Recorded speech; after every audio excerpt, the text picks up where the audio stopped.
சரத்குமார் பதவி விலக வலியுறுத்தி சென்னை எழும்பூரில் இன்று திமுக மாணவர் அணியினர் நடத்த இருந்த போராட்டத்திற்கு அனுமதி இல்லை என காவல்துறையினர் கூறியதால் திடீர் போராட்டத்தில் ஈடுபட்டனர். இதனால் அவர்களை காவல்துறையினர் கைது செய்துள்ளனர். விவரங்களை செய்தியாளர் லிபிகாவிடம் கேட்கலாம். லிபிகா, நிலவரம். சிவரஞ்சனி, மனிதவள மேலாண்மை துறை அமைச்சர் சரத்குமார் போதைப் பொருள் பயன்படுத்தியது போன்ற வீடியோ வெளியாகி கடந்த 2 நாட்களாக சர்ச்சையாகி இருக்கக்கூடிய நிலையில் அமைச்சர் பொறுப்பில் இருந்து சரத்குமார் பதவி விலக வேண்டும் அப்படிங்கிறத வலியுறுத்தி பல்வேறு அரசியல் கட்சி தலைவர்களும் தங்களுடைய இதை வெளிப்படுத்தியிருந்த நிலையில் தற்போது திமுகவினுடைய மாணவர் அணி சார்பில் இன்றைய தினம் கண்டன ஆர்ப்பாட்டம் தமிழகம் முழுவதும் நடைபெறும் என ஏற்கனவே அறிவிப்பு வெளியிட்டிருந்தார்கள்.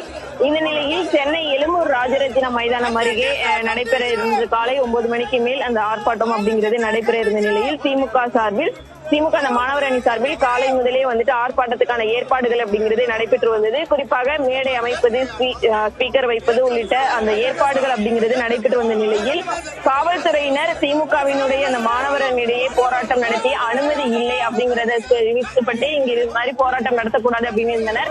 இதன் காரணமாக திமுகவினுடைய மாணவர் அணி மற்றும் காவல்துறையினர் இடையே வாக்குவாதம் என்பது ஏற்பட்டது.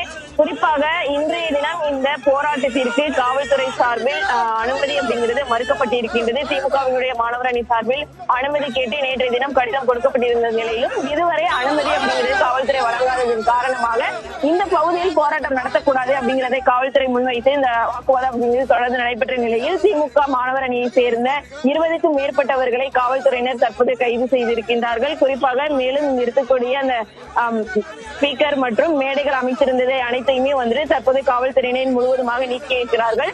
இருப்பினும் திமுகவினுடைய மாணவர் அணியை சேர்ந்தவர்கள் தொடர்ந்து அமைச்சர் சரத்குமார் பதவி விலக வேண்டும் என்பதை வலியுறுத்தி போராட்டத்தில் ஈடுபட இருப்பதாகவும் தெரிவித்திருக்கின்றார்கள். விவரங்களை வழங்கியமைக்கு நன்றி லிபிகா. கால்பந்து உலகக்கோப்பை வரலாற்றில் முதல்